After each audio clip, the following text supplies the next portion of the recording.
Now it's our turn to, sorry for the words, but put our balls on the table. Remember, kids, this is not how you play hockey. It's just ugly. I like it. Screw you guys. I'm doing this. You know what? I love ice cream too. Go back to Canada, Guy Lafleur. Game on! Yeah, game on. Hello and welcome into another episode of the Hockey Show right here on Mile High Sports. JJ Jerez, Ryan Bolding of NHL.com. Ryan Bolding. Smelling salts are cracked. Game 1 of the Stanley Cup Final in the books, awaiting Game 2 tonight. Such exciting times here around Denver. Actually getting to live it, getting to be a part of the Stanley Cup Final. I mean, I don't know about you, Ryan, but this is hands down the highlight of my media career. It's exciting. It's thrilling to be the center of the hockey universe for at least 2 games here so far. Right. I get to rub shoulders with national pundits, with Canadian national pundits, some of which I've never really known much about before. One of which being Ken Wiebe, who will be joining us in segment 2 of the show. Segment 1, we'll have Jesse Montano. Montano. Yeah, we said the same thing. Okay. But yeah, we got a lot to break down. 1 series left. And like I said, one game in the books. Of course, we got to start our show like we always do with the matinee money pick. No matinee games today, just 1 game tonight, 6 p.m. So I got a couple picks that I'm going with there. I think the under is going to be a good take in this game, mainly because what we saw out of that Game 1, especially that first period, right? I think you'll expect Tampa Bay to play a much tighter, a much better game than they showed in the first period of Game 1. And aside from the first period, Tampa Bay played a pretty solid game. So I think that was a little bit of them getting their feet wet. Andrei Vasilevskiy is not going to be nearly as leaky, but I also think the Avalanche are going to be able to close things off and make some of their own adjustments as well. We're going to see a much more defensive game tonight, in my opinion. I don't disagree with you. I expect more defense. I expect guys trying to find opportunities to find more space to create. And is it that hard for you to just say I agree with you? You have to go double negative on me? I was also going to say it's just so unpredictable. I don't know how to go into this series. Like maybe after 2 games we'll have the best idea of how things are settling in. And we can get into it more, but I just like going into Game 1, I felt like I can't comfortably put money on this. Not that you can comfortably put money on anything ever, but as up and down as hockey can be, the Stanley Cup Final is like a giant question mark still at this point, I think. Well, and that's what makes this matchup between these 2 teams so fantastic, right? Nobody really knows what to expect. It really is anybody's cup. Even the Avalanche up 1-0 in the game count right now. I don't think anybody has counted Tampa Bay out of the series. Not even close. They're way too crafty and experienced to be down and out at this point, right? I think Game 1 is an important game, but as we've kind of seen, at least on the Western Conference side, Game 2 can be as important or more important in how the series goes. We know how important Cale Makar and just the defensive group as a whole are to the Avalanche production and their offense, right? They're always generating shots from that blue line. Well, in Game 1, Cale Makar had 0 shots on goal. So I'm looking at Cale Makar as well. Over on the shots on goal, 2.5. It's minus 170, so it's something you might have to hit hard, but I think they're going to figure out a way to get Cale Makar's pucks to the net. I mean, he credited Tampa Bay a ton with how much they block shots, and coming into the series, I definitely saw Tampa Bay being able to game plan and maybe shut Cale Makar down a little more like we saw in St. Louis over what we saw in Edmonton. So I don't think there's a surprise there. I'm a little weary of him being able to get 3 shots, but considering he had 0 in Game 1, I'm feeling good about him getting at least 3 tonight. I think his pairing with Devon Toews had like 7 attempts, so it wasn't like he wasn't shooting either. Right. Like you said, clogging lanes, blocking shots. Tampa's made a big commitment to blocking shots. I think even going back to round 2 in the Blues series, you saw in the game St. Louis won sort of a recommitment to blocking shots that created some problems for the Avalanche. And when you've got potent guys on the blue line firing pucks, yeah, you're going to want to block those shots. But even then, I mean, the game-winning goal in Game 1 comes as a result of a block shot, right? The puck just comes right back out. So I think Makar talked about it a little bit yesterday where he talked about, just taking your chances. Even John Cooper said it's not going to be possible to keep him off the shot count all series. Right, but no surprise there considering Tampa Bay's commitment to defense and defensive structure, right? So we'll see how things develop. But yeah, like you said, I'm not really super confident in either of those picks, but I had to pick something. And those are the ones I like the most. We noticed how the top line, and especially Gabe Landeskog, Nathan McKinnon, those two guys typically have quite the impact against Tampa Bay. So, if you're looking for some other prop bets to throw in there, maybe look at something involving those two. But let's get into hockey. Let's get into some X's and O's. How fun has the series been so far? I mean, just one game, hits an overtime. But I think, especially from an impartial point of view, that was about as good of a product that you can have in the Stanley Cup Final, especially when you look at last year when Montreal really had no business being there.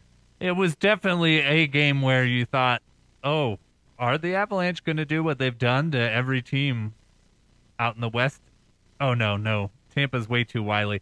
It's the type of game where you're really, I've been saying this a lot of the playoffs. I don't know why I bet against Tampa initially, and there's a reason why they have gotten to this point. And so I don't even know that they're done if they were down 3-0.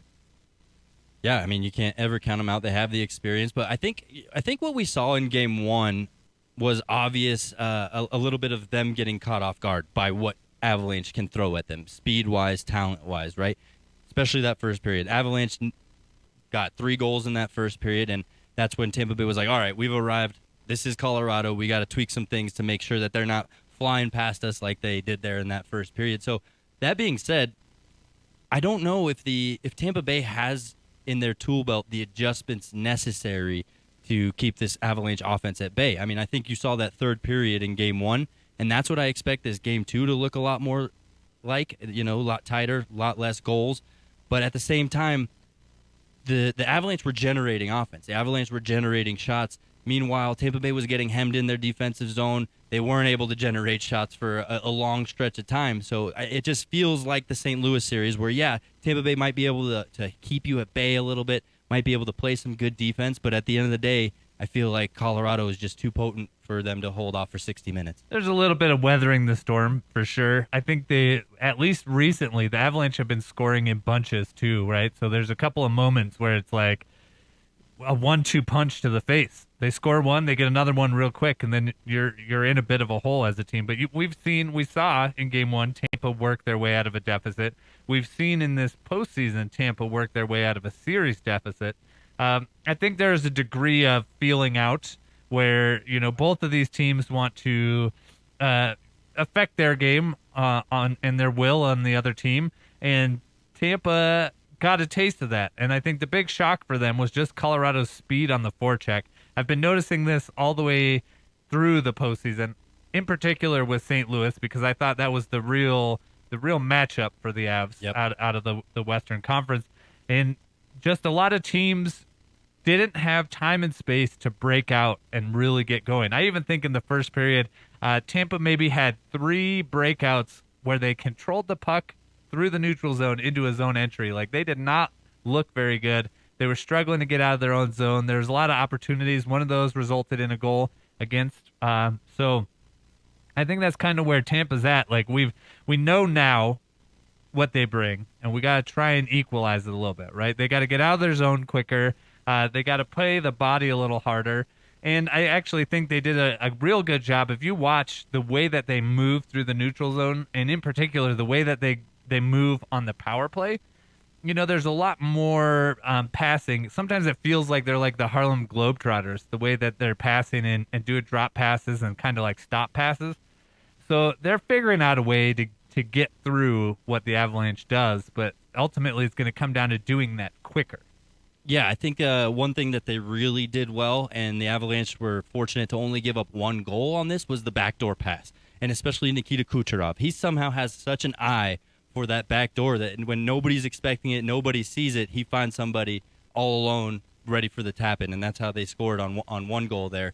But, yeah, absolutely. In Game 1, you essentially saw 3 different stories, right? The first period was Colorado, the second period was Tampa Bay, and the third period was a mixture of both. Again, what I anticipate tonight to be more like. Yeah, it's exciting to have a Stanley Cup Final. I mean, Game 1 goes into overtime. It was a quick overtime, but I mean, that's a good hockey game. That's a game with storylines. It's a game with drama. Not very bland.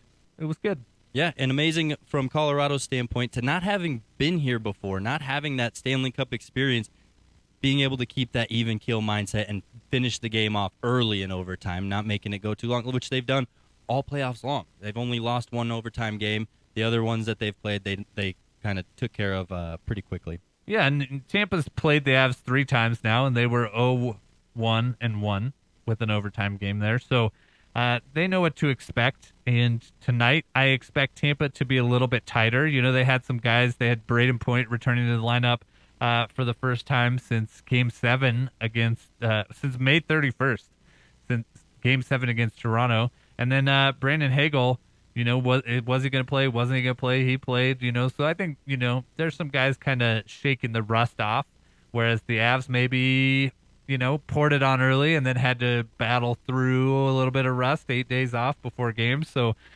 this game, I expect to be a lot tighter. And with that, sounds like Andrew Cogliano is a possibility for tonight. First time we've seen him since the Edmonton series. How's this fit in the lineup? Do you think he jumps right in? Is Jared Bednar in love with this guy's abilities that he's got to put him in right as he's ready to go? I mean, it looks like he's 100%. I know he's had the hand injury, but what we've seen from him the last couple days, he's not holding anything back. You can basically count that hand injury as healed now. Yeah, medicine and painkillers are amazing things, right? But he had surgery on a hand or a finger. I think the general consensus among media speculators is a finger surgery. You have to guess that it's a non-important finger, right? Maybe it's a knuckle or maybe top of the hand or something where he can grip a stick, he can still pass, he can still poke check, he can still kill penalties. Probably not taking faceoffs, though. He's likely playing alongside Nico Sturm, who's a good faceoff man, be taking draws there. I expect him to be in the lineup, and that makes the Avalanche's penalty kill, which went 3 for 3, much better. Right, especially against what Tampa Bay can do on the power play, right? I don't think you're going to be able to hold them to an 0 for every single game, but throwing Andrew Cogliano back out there is definitely going to help because that's what he brings, right? Of course, he's got energy, and anytime the fourth line's out there, he does good things, but his biggest tool is his penalty killing, and having him back out there is going to be huge. But with his insertion, somebody has to come out. What are we looking at before we head to the break here? Yeah, it looks like it's going to be Nicolas Aube-Kubel. He, according to Peter Baugh, The Athletic, he played the fewest minutes in Game 1. I didn't go back and check myself, but I did notice at morning skate today he was running penalty kill scenarios with Jason Magna, who has been a scratch for a bit here during the postseason now. So that seemed like a pretty strong indicator. You got a guy like Alex Newhook playing pretty well, so it's kind of hard to sit a guy like that. So I would expect Cogliano to slot into the fourth line, probably be used pretty sparingly alongside Nico Sturm. And then on the third line, you've got Darren Helm filling in for J2 Compher, who's moved up into that Kadri slot. Yep, Aube-Kubel played the least out of all the forwards at 6 minutes, 7 seconds, 0 shots, 2 hits, 2 blocks. So not an amazing game. Definitely somebody can jump in there and maybe create a little bit more noise, right? And he might be nursing an injury. I can't think of the exact play now, but I did see something during the game that led me to think, you know, maybe he's going to need a couple days. I remember him blocking a shot in the Edmonton series that I think kept him out for a day or so.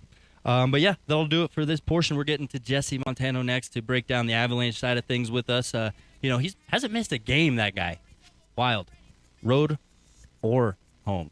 He's been at every single one. So we're going to talk to him next. Stick around through the break. This is the Hockey Show right here on Mile High Sports. We talk all things hockey. JJ Jerez, Ryan Bolding, Coach Bailey behind the glass. We'll be right back. Right now, it's 16 minutes past the big hour. Is that not right, Mr. Scream?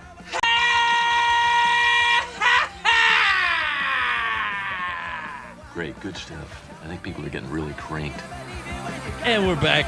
Colorado's biggest and best live hockey radio show right here on My High Sports. JJ Jerez, Ryan Bolding. We're heading to the phones to our man of the DNVR team over there, Jesse Montano. We've been hanging out with him a lot. Jesse, I commented before the break here how you haven't missed a single game in these playoffs. Are you exhausted? Are you still exhilarated? How has it been keeping up with every single game, road or away, or road or home? Yeah, no, it's I'm getting tired, but when it flipped over to the Stanley Cup Final, it did re-energize me a bit. But I've talked to you guys about it. That second trip back to St. Louis, I was running on fumes on that one. But no, dude, it's been a blast, and the way the Avs are playing, I mean, it's great hockey to watch every night, and that's why we do this, right? To watch great hockey. So it's been fun. It's been tiring, but you're covering a Stanley Cup Final. You don't know how many times, the way the players talk about it. Don't know how many times you get to play in it. You don't know when the next time you'll get to cover a Stanley Cup Final or a team on a cup run. So it's been fun. Right. We're hoping from our standpoint we get to cover more, but we're enjoying this one for what it is. Jesse, looking at the Avs right now and what they've done so far in this playoff run, how do you feel they stack because, coming into the playoffs, we knew this was a healthy team. They were about to play some of the best hockey we've seen from them all year. Putting the playoffs in a vacuum, are they playing their best hockey now, or when in the playoffs do you think they were buzzing? I mean, I think you have to look at that Edmonton series and say that that's where you really start to see them ramp it up. I thought they were surgical against Nashville. St. Louis, definitely pushed them. But, look, to go on a run like they're on right now, you have to have some luck, and you have to be playing your best hockey at the right time of year. And it looks like this group is really starting to gel together. Like you just said, JJ, coming into this postseason, they were fully healthy.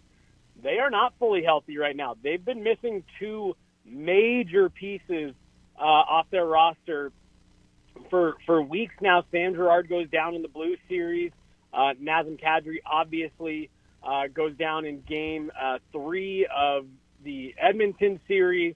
You've now been without Andrew Cogliano for a couple games, and they just keep chugging along. So, I don't think it's any secret, any surprise to anyone that, look, I think this is the best hockey we've seen them play all year. This is the most consistent hockey we've seen them play all year.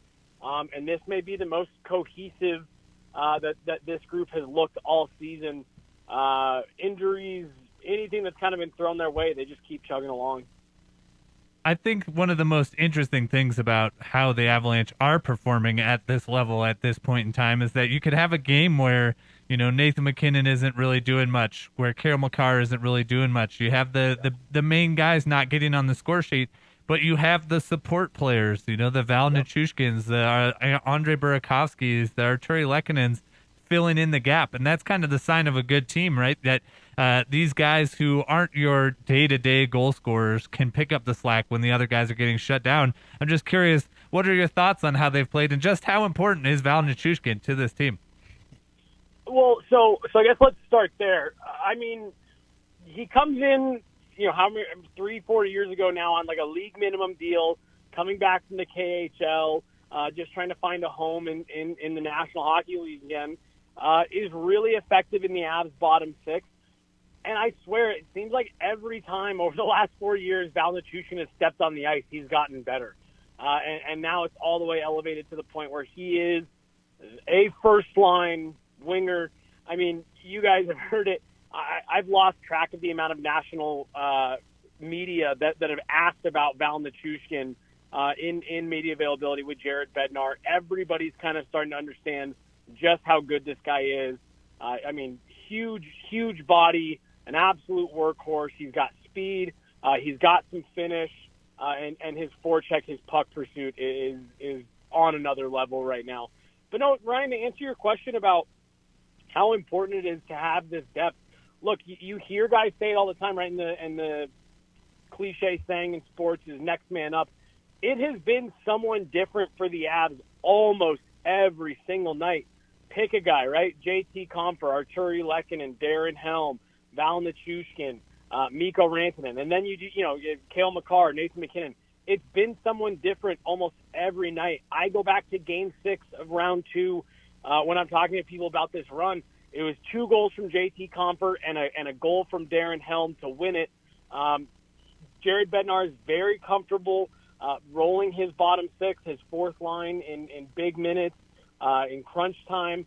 And look, that is a sign of a great team. Jared Bednar talked about it earlier this year. I believe it was when the Penguins were in town, and someone asked him, why were you rolling all 4 lines down to just a couple of minutes left? And he said, look, we were playing a team that rolls all 4 lines. If you're playing a team that rolls all 4 lines and you can't do it, you are going to have some problems. Jared Bednar has felt very comfortable rolling all 12 forwards for the entire game, and it's led to some favorable matchups for them down the stretch, down late in third period. It's led to them having some fresher legs later in games. It's been absolutely massive, and that's part of the reason why I think you can say this is the best hockey this team has played all year, because they are getting that depth contribution, seems like every single night. I believe that was JJ's question, my partner in crime over here. 100. Yeah, I was going to say, dating back to my time still with the Avalanche, which feels like a decade ago now, I had a conversation with Semyon Varlamov when he was recovering from hip surgery, and he was riding the bike at the practice rink, and we were talking about Val Nichushkin, and he was coming back to the NHL from the KHL, and Varlamov was saying he couldn't believe that a guy like Val would leave the best league in the world to go play in Russia and risk his career, because, it's so hard to make the NHL that you may never make it back to the NHL. And I think a lot of people gave up on Val, and now this guy's about to get paid. And part of the reason for that is his forecheck. And I think that's what really stymied Tampa, at least early in the game, and maybe a little bit later in the third period, was the Avalanche's speed on the forecheck. I'm just curious what you're seeing from that. And throughout the whole postseason, it seems like that's really been the Avs' bread and butter. Oh, 100%. And, look, so if you go all the way back to the Nashville series, right, what was kind of the talking points heading into that series? Nashville's going to give Colorado all they can handle because they're going to really slow them down and play physical. They're going to try to slow them down. Well, obviously, the Avs sweep that 4-0. You head into the second round against St. Louis, and it was the same thing. Oh, this is a big physical team. They're going to be slowing the Avs down, getting physical, getting, in their faces. Series went 6. It was a fun little series back and forth, but I think everyone would kind of agree, and the advanced metrics would support this, that the Avs were really in control of that series for the majority of the time. Edmonton, everyone knew it was kind of going to be a track meet, right? But what makes the Avs so difficult to slow down, the reason why Nashville and St. Louis couldn't do it, and to your point, Ryan, the reason that Tampa even looked a little kind of thrown by it early in that game, the Avs don't just play with speed off the rush. They play with speed on the forecheck. They pursue pucks like crazy. They play with speed coming back into their own end. It's just been relentless, and you could see it. Even Victor Hedman, the great Victor Hedman, was struggling to get pucks up and out, was struggling to get a couple feet of space to make a play coming out of his own zone. And you nailed it. That has been the Avs' bread and butter all season long. It's what they've been building towards. It's really hard to mount a good offensive attack when you don't have the puck, and that's kind of been the Avs' goal. The best defense is having the puck on your own stick and not letting the other team, really get any looks. There were multiple games in the Western Conference Final where Connor McDavid was kind of a ghost, and the biggest reason was he just didn't have the puck on his stick very much. The Avs getting in on that forecheck, using their speed to cause problems down low below the goal line has been a massive problem for teams in these playoffs. And we'll see tonight if Tampa can make some adjustments to try to combat that. Because if you can't get up and out of your zone, the Avs have a forecheck and can strike quickly enough off the transition that you're going to be in some trouble if you can't get that puck up and out. We've heard a million times from the Avalanche players in these last couple of weeks about playing to their identity. I think you just broke down what their identity looks like to a T there. Of course, this is a hockey show with JJ and Ryan. We're talking to Jesse Montano of DNVR. I wanted to get into Andrei Burakovsky next, right? This is a guy that I think during these playoffs, he's been in and out of the lineup, a little bit of injury, a little bit due to production. But in game one, gets back onto a second line, gets that overtime goal, kind of a roll of the dice by Jared Bednar there. I guess, what do you think he's seeing out of Burakovsky to kind of give him this last chance at playing with the top six? Yeah, so, man, Burakovsky's such an interesting guy. I don't know if I've ever seen someone who maybe rides the wave of confidence as much as Burakovsky does. When that dude's feeling it, I've said it before, I think he's got a top 5 release in the NHL. Mm-hmm. Just an unbelievable shot, and he can put it pretty much wherever he wants it. If you remember the game here in Denver against Florida, the Panthers earlier this year, he scored a hat trick, and he honestly has kind of took that game over with his skill. He has that game-breaking ability where he can have a terrible game, and then the puck's on his stick in the third period, and he can just blow it by the best in the league. So I think that's kind of what Bednar is looking for out of him. And look, you have to give Bednar a little bit of credit. He's had, before the injuries started rolling in, he's had some flexibility with his lineup. And every time he's plugged someone in, whether it be Newhook, Burakovsky, Abe Kubel earlier in these playoffs, every time he's plugged someone in, they've had an impact in that first game. So there is something that they are doing that is getting those guys motivated, getting them ready. I also think, these guys who are cycling into the lineup, they understand it's a competition, and they need to be putting their best foot forward to stay in the lineup. And the other thing, too, JJ, is Andrei Burakovsky is one of these few Avs that not only has Stanley Cup Final experience, but has a ring. He won with the Washington Capitals a couple of years ago, scored a big goal in Game 7 of the Eastern Conference Finals against the Lightning to help get the Caps there. I think some teams can maybe overvalue the experience part of it, but it does mean something. When you're going up against a two-time champ, nothing Tampa is going to see in this series is going to throw them. So having someone who has been through that grind and has had to close out a team in the Stanley Cup Final, I don't think that's ever a bad thing, and especially when you have a guy with that, like I said, just game-breaking ability to put the puck in the net. Scoring goals in the NHL is one of the hardest things in pro sports to do. If you have a guy on your roster that can score an easy goal for you, it's never a bad idea to give him a shot. And I think we saw that experience in Game 1, right? Andrei Burakovsky definitely looked like he was playing at another level. He found a different gear there. Yep. Yeah, no, I agree. And again, that's just one of those things where there aren't many people who you can just plug into the lineup in a Stanley Cup Final. And keep in mind, like you said, he has been dealing with some injury stuff as well, blocking a shot earlier in these playoffs. So maybe he's not quite at 100%. Yeah, he's got maintenance days. Yep. Him and Landy have been doing that regularly. So, you maybe assume he's not quite at 100%. And has he had some maybe effort issues in this playoffs? I don't necessarily know if I want to say that, but I think you're right. You could tell, hey, look, I've been here before. I've done this. And he's out there and he scores the overtime winner, which is, again, that's all you need. He needs one chance. He's that kind of shooter.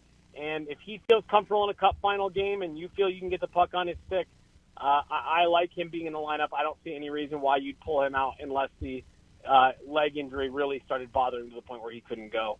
Right on, Jesse. Well, thanks for giving us some of your time this Saturday. Have fun tonight, and I look forward to covering the rest of the series with you. And our time in Tampa Bay is about to be a blast, huh? Dude, no, I can't wait. Looking forward to it. Yeah, we're going to have a great time out there. I always love chatting with you guys. Anytime you guys ever need, just let me know. Happy to jump on. Right on. Thanks again. There you have it. Jesse Montano, knows his stuff. We'll have to have him on more. Absolutely. There's a small handful of guys in that press box that I think have the hockey IQ to hang with you and I. Jesse's definitely one of them. So. I don't know if I have a hockey IQ, but he's definitely up there. I was going to say I meant more me than you, but yeah. Burakovsky's the guy that left Washington because he wanted a bigger role. He wanted a top 6 role, and you can see to a degree how he falls off when he's not getting those big time minutes too. It's not just confidence; it's opportunity and playing with quality line mates too. Yep. I think I noticed that early from his tenure here. He plays better with McKinnon, but he just isn't consistent enough to keep him with a guy like McKinnon, right? So I think the second line is a good spot for him. We'll see how he does tonight there, and if he is able to stick there throughout the rest of the series. But we'll be right back. We're getting to Ken Wiebe on the other side of Sportsnet.ca. He's been hanging out in Denver. We've been rubbing some shoulders with him, getting to know him. Really knows his stuff. If we're talking about hockey IQ, any of the Canadian pundits up there definitely have us beat. So the top.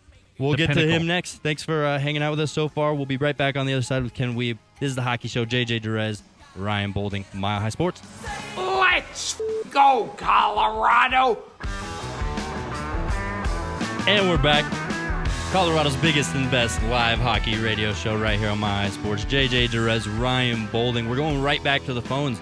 Power Play 2 here. We're getting another man advantage. We're bringing Ken Wiebe, writer of Sportsnet.ca and the Pro Hockey Writers Association chair of Winnipeg.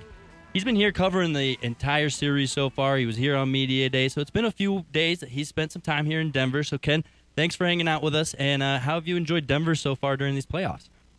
Oh, tremendous! Yeah, it was a real treat to be here for the Western Conference Final, and this is my first Stanley Cup Final since 2011. So, a real treat to be back in the building, seeing a lot of great people, and I feel like I've almost been here long enough that I can be an honorable or Denverite or whatever you guys call yourselves here. The non-locals call them natives, and we got stickers, so we can pick you up a native sticker to take home with you. Perfect. I'm on board. Yeah, he's been here about just as long as half of Denver anyway, right? So a lot of implants here. Transplants, not implants. There might be a lot of implants here. I don't know. Ken, we're going to stick with Tampa Bay side of things with you. We just kind of really went in depth on the Avalanche. So considering Game 1, and I think going into this series, a lot of us were keeping in mind Tampa Bay is great at adjustments, right? That's what they've been so good at for years and what's gotten them to this level. Do you think they'll be able to adjust accordingly here for Game 2 to make this maybe a little more in their favor? Or how do you feel the Avalanche talent compares to what Tampa Bay could possibly adjust to? Yeah, I think it's probably a little bit of both, to be honest. In talking to a lot of our friends out east, I think that I wouldn't say they underestimated the Avalanche, but I've been using the term warp speed when describing how the Avalanche play. When they're on their game and quote-unquote getting to their identity, as Jared Bednar likes to say, they just play at another level. And even the Edmonton Oilers, who have probably the fastest player on skates, especially with the puck in his stick, they made the Oilers look slow. And in Game 1, the Avalanche made the Lightning look slow on a lot of occasions. I do think they'll find ways to slow them down. I don't think they can slow them down completely.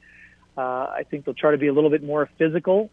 And I think, too, they'll be a little bit more adjusted to the altitude and all those things. I think what we saw in Game 1, even guys like Victor Hedman, perennial Norris finalist, he struggled a bit with the pace.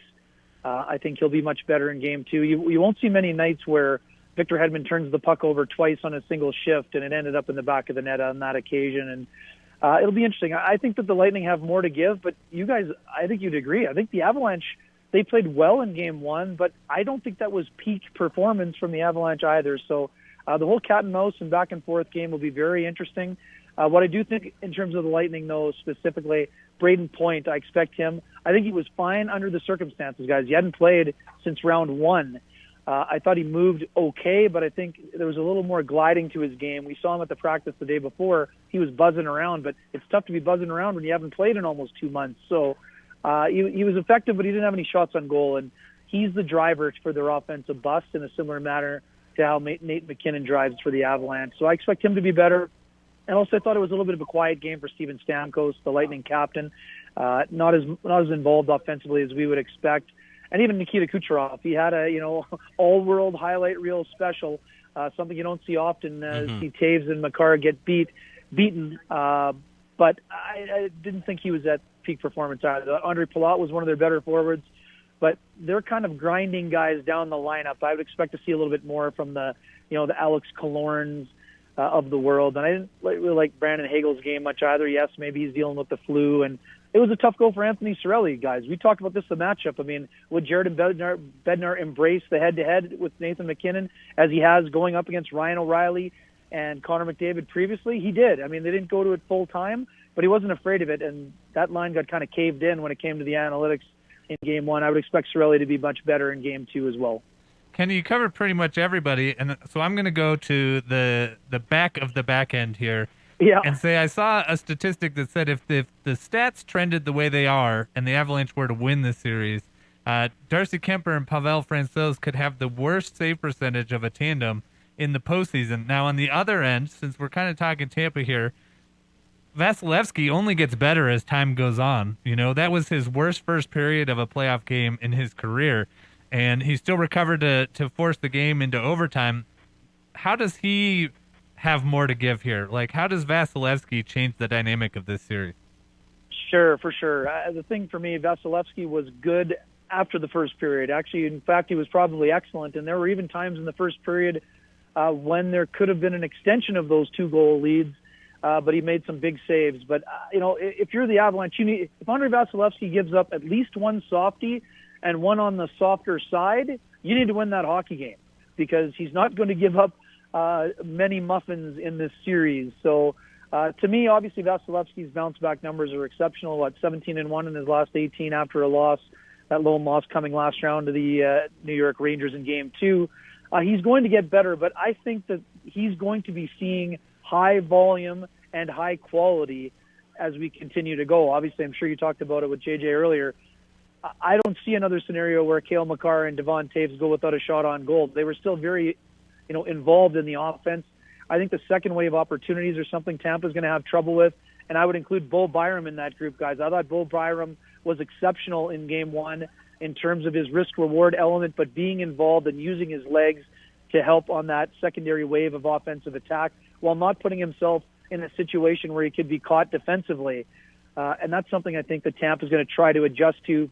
They have to be more aware of the second wave coming from the back end, but I also love the way the Avalanche really worked them down low. We don't really think of them. We think of the Avalanche as a rush team, but they spent a lot of offensive zone time because they kept, getting pucks in behind the goal line and really kind of making the Lightning defensemen turn. They're going to have to be they're going to have to get back to pucks quicker and be a little bit more efficient in terms of their zone exits. Just one quick thing on Makar. I mean, he didn't get a point on the play, but his ability to read and seal down on Andrei Palat on the Nichushkin goal, the goal doesn't happen without that play, and it doesn't show up on the score sheet. If you're a casual fan and you maybe didn't see the game or the highlights, you're like, oh, well, not as involved. Well, Makar was involved on that play, and Andrei Palat is one of the best guys along the boards in the NHL. So that was one thing I think the Lightning will be a little bit more prepared for those aggressive pinches by the Avalanche defense. But the one thing that you guys know, too, the reason they can make those pinches and those reads is because the F3, the high forward, really does a great job of backfilling so that it's not going to be a 2-on-1, even if they don't win the race for that pinch along the boards. 100%. We're talking to Ken Wiebe here on the Hockey Show, JJ Jerez and Ryan Bolding. I want to stick with Cale Makar there. Like you said, he was held to 0 shots on goal in Game 1. He averages just above 3. We saw this happen to him in the St. Louis series as well. He was dominant in Nashville and Edmonton. But what do you see from Tampa Bay? How are they keeping a guy like Cale Makar at bay, and what did the Avalanche have to do to get his shots to the net? Yeah, it's super interesting. I don't even really think they kept him at bay, to be honest. I still thought that Makar was one of the most effective players on the ice in terms of his ability to get back to pucks and get the puck moving north. Yes, the Lightning did a great job of getting into those shot lanes and maybe having that second layer of shot blockers that he had to get by, but I still found Cale Makar to have a solid game. I mean, would he say he had a little bit more to give?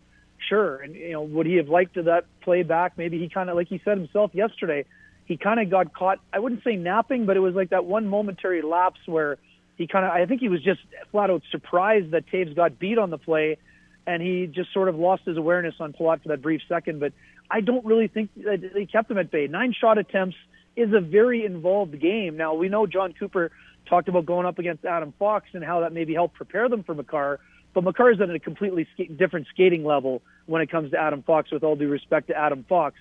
Makar is just much more explosive.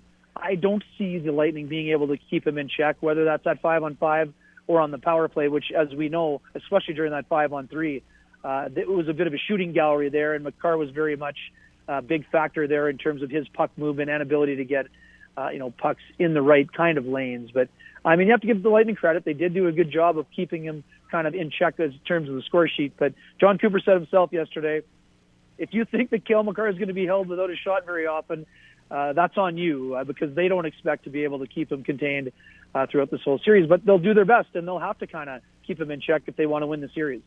Kenny, I'm curious your thoughts on this. A little bit has been made out of the path to Tampa's potentially three Stanley Cup championships. Their last 2, all credit to them to put themselves in the position to win and where they are now. But some people have said this is the strongest opponent they've faced in the Stanley Cup Final in the last 3 years. They obviously get Dallas in the bubble, and then they get a Montreal team that may have been overmatched last time. I'm just curious your thoughts on that idea, and if this is maybe the hardest test, and if they're up to the challenge.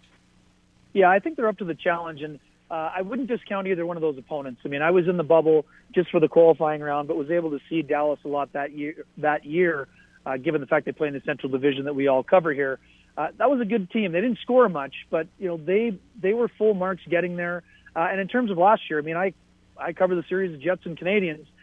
The Jets were a fairly heavy favorite, but Carey Price got hot, and they were they were able to exact such a physical toll on their opponents especially with their back end, whether it's Shea Weber or Ben Sherratt or a Joel Edmondson, and even Jeff Petrie is a big, strong guy. He's not a bone-crushing hitter, but those teams had good players. But are they at the level that the Colorado Avalanche are at? I mean, I think it's fair to say the Avalanche would be the cream of the crop when it comes to the three opponents, but let's not discount the fact that even this year alone, Tampa Bay had to eliminate the Toronto Maple Leafs, they had to eliminate the President's Trophy winning Florida Panthers, and then they got pushed by the New York Rangers, who have one of the better goaltenders in the NHL. So I don't think this is fool's gold when we come to Tampa Bay, guys. I mean, I know that's not what you're saying, Ryan, but they've had a tough road to get here, and they're a very good hockey team. But does that mean that they can win the series and make it a three-peat? Man, I mean, it's interesting because you guys know the heartache that the Avalanche have suffered to get to this point also. A lot of people talking it's vintage 1980s Oilers versus Islanders. We just don't know if it's 1983 or 1984 here. So I'm very curious to see how the bounce back or the pushback is in Game 2. To be honest, I love the way the Avalanche are playing, but as a fan of hockey and great storylines, I'm going to get in trouble. I know which station I'm on. A Lightning win would provide some tension in this series, but if you're the Avalanche, there is a massive opportunity here. And not to say that an 0-2 hole for the Lightning is insurmountable, but if you're the Avalanche, you can really, really start planting that seed of doubt if you come out and take care of business on home ice again on Saturday night. Hey, no pom-poms here. We love the unbiased analysis. I liked your breakdown of Bowen Byram, right? I saw the same thing. He was definitely below the Tampa Bay goal line a few times, getting extra aggressive. I think you look at Tampa Bay, they have a similar guy, maybe not quite as aggressive offensively, but you look at Mikhail Sergachev, and on paper, he's on the third line defensive group, but you look at the time on ice and the usage, he's in the top 3. So what kind of impact can Mikhail Sergachev have? I mean, we saw him score a goal in Game 1. Should the Avalanche fans expect this guy to be a game breaker, game in, game out? Well, he has the ability to be, right? So Sergachev is an interesting player. I mean, he had the important play, but he also had the unforced error on the overtime winner. I mean, that was a play where he was not really even under pressure, and he kind of just high flipped it into the neutral zone, and Ken Comfer picked it up, and they just had that. They came at the Lightning in waves, and I know it's a very good parallel because Sergachev does start in the third pairing, but when the game gets into the guts of the game, I mean, he's playing with Victor Hedman at times, similar to how Byram kind of slides up with Josh Manson, depending on the situational awareness. But he can have an impact. I don't think he's quite as dynamic necessarily as Bowen Byram, and I would also say Byram, even though he's such a young player and has a little bit less experience than Sergachev, Byram's a better defender right now at his stage of his career. So that's always been the thing about Sergachev. He's a little bit of an inconsistent player. He can be streaky. He gets a little bit hot, but he can get frazzled at times in the defensive zone. And I think that would be one thing that we would look for from the Avalanche again tonight.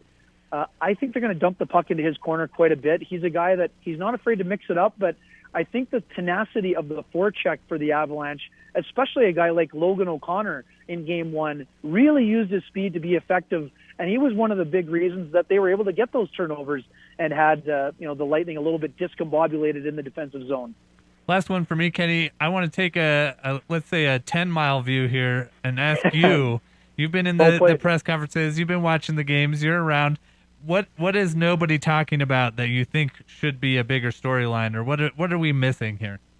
Yeah, it's super interesting, guys. I mean, for me, because I dug in so hard on the Jared Bednar feature, it's one of the things in talking to my colleagues, Jared is very straightforward on the podium. You guys know he's a funny guy, but he sort of is like where John Cooper was in 2015, that first kind of crack to the final, a little bit, I wouldn't use the word stiff because Jared is very composed, but he doesn't really show his personality in the same way. John has been here so many times now that he's often having a little bit more fun with the media, but then there's some pushback like yesterday, like John is a guy who he's great at the podium. He is a great orator, but he's not a snake oil salesman. Like, this guy is a legit bright guy. He can break down the game, and he loves talking about it. That to me is an interesting part. There's been a little bit of back and forth, and even like a little subtle shot that John Cooper took towards Jared Bednar, saying, "Oh, we're not here to hide our lineup, and don't we already know who's the starting goalie?" Even when he didn't want to. So it's not like the old days where the coaches used to take like flat out verbal shots at one another, but there's a little bit of psychological warfare at times that happens at the podium, and I think that, and also too, some of that with John is sort of to take some of the heat off his players after a game where they didn't play very well. So I really love watching both coaches. I love talking to both of them. They're both incredibly articulate and insightful. It's just John is a little bit more forthcoming at this stage of his career.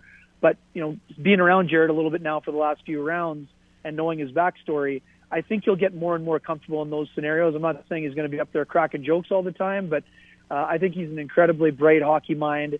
And I think that the Avalanche fans, I'm pretty sure they know how lucky they are to have him around.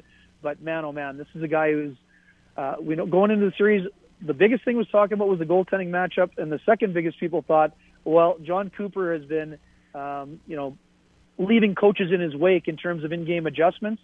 But man, oh man, I think John is he's one of the best coaches. He's the best coach in the NHL right now. But Jared has, narrowed the gap significantly. And he's matching wits with him both on and off the ice so far. And it's been fun to watch and fun to see. Thanks, Ken. You mentioned that your Bednar article. I just want to shout it out and make sure any Avalanche fan listening checks this article out. It's great. It's very in-depth. I dare say it may have made the local media look a little bad because it was so good from someone not from here. So kudos to you. Kind of you to say. Lots of great work being done by the Denver media as well. Happy to see it, and it's been fun to get to know a lot of the media guys like yourselves during this run, and look forward to seeing how long it lasts and enjoying as many games as we can here. Yep. Thanks so much for your time, Ken. We'll see you tonight. Very generous. My pleasure. Enjoy the day, guys. Appreciate it. You too. Thanks. There you have it. Ken Wiebe of Sportsnet.ca confirmed. Jared Bednar is not just a Ken doll, but actually a really good hockey mind, right? Somebody get the Denver Post on the line. Ken doll with a brain. But that's what's been so great is these two coaches are both hockey geniuses. I love hearing them both break down the X's and O's. I mean, it's truly been a treat, and everything we could ask for out of a final. Yeah, it's super enjoyable. Like Ken said, John Cooper is obviously much more comfortable at the podium through all the time he has spent in the limelight, and he does a good job of deflecting and diffusing situations, but he also does a good job of, taking little jokes and taking shots and developing rapport with people he sees frequently in the media. And, I find myself sometimes kind of mesmerized at his press conferences, just like, this is so good. I wish I could talk to this guy for an hour. That first one on Media Day with him and Julian Brisebois, right? It was a stand-up show for a little while. They were cracking 3 or 4 jokes. But, we're up against this, so we got to get out of here. We got one more quick little segment to get to since we ran long on our interviews, but fantastic interviews. So, again, another thank you to Ken Wiebe and Jesse Montano. We'll be right back to wrap the show up here on The Hockey Show. JJ Jerez, Ryan Bolden, Coach Bailey behind the glass, Mile High Sports. I play hockey and I fornicate because those are the 2 most fun things in cold weather. Yeah, ending the show nice and smooth, nice and calm before the storm, right? This makes me want some Ocean Spray cranberry juice cocktail. Oh, I love how memes, they blow up for about 25 minutes and then everybody completely forgets about it. But yeah, longboard would be in order as well, right? Gabe Landeskog did this in an ad for Coors Light, I think, that was on his social media where he was skating at Evergreen. Whatever, they're all light beers. It's the same. If I said to you, Grizz, would you think Pride Month event or local area DJ? Oh, I know who Grizz is, but I would think a can of chewing tobacco. Yeah, Kodiak? No, Grizz. Grizzly. JT Converse flavor. Did you know Grizz prior to the press release coming out from the Avalanche? I did know Grizz. Unfortunately, the circle of friends I have are very into the EDM scene, and I'm not particularly, but Grizz is a name I've heard. So you knew about the self-proclaimed good vibes rainbow boy that's a beacon of positivity, where his reflective nature and fun-loving attitude are mirrored in his unmistakable electronic creations, each their own serotonin-fueled gateway to a bona fide good time? I didn't know that much about him, no. Yep. Well, anyway, Grizz will be performing at the Tivoli Watch Party area prior to tonight's game. So if you're a big EDM fan, bring your Dayglow, because it's going to be daylight out, and your lollipops and extra water, and have a good time. That's my dubstep impression. No, I think what they're doing for these watch parties and going outside the box and getting an EDM DJ, I think that it's been great, right? I mean, you saw how many people were actually at the Tivoli watch party. I was super impressed by that. Way to go, Denver, because it was the first time we've done something like that here, and they showed up in droves. Then you saw the McGregor Square watch party. Looked just as fun. I think watch parties are going to be a big thing here when the Avs go on the road, and Denver's here for it, right? We love championships in this city. Call Denver a city of bandwagon fans, because we might be, but hey, when the championships are here, people show up, and they show up with the team colors on and smiles on their faces. And you're going to be on the road at those games, so you won't be at the watch parties. Like Jesse talked about, he's tired. I'm tired. My watch party's going to be in my PJs on the couch for games 3 and 4. I don't blame you. How about that crowd in Game 1, though? I think they really showed up. Not a surprise. Again, we come in droves, especially during championship years. Colorado Avalanche have a fond spot in this city's heart, so I wasn't surprised to see them show up. But they were loud, they were engaged, and just put on a good show and made the city of Denver look good as hockey fans. I didn't realize we had that many rich people. People who could afford to go to those games.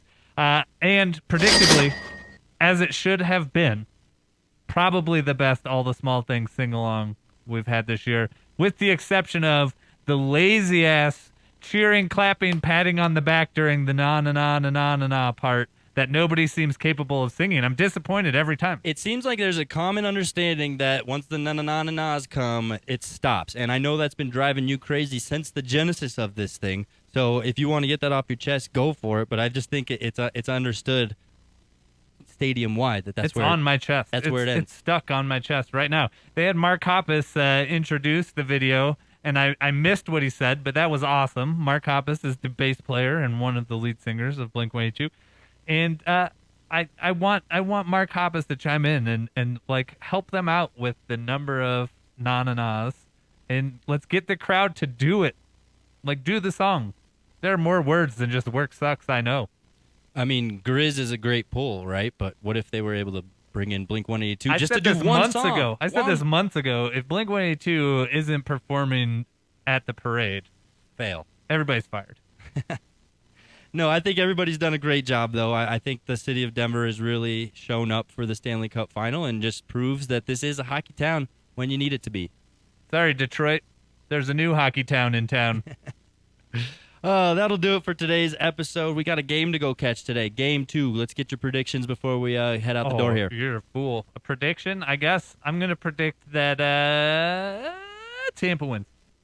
I don't think you're crazy there. 3-2. I'm sticking with my under, just like the matinee pick.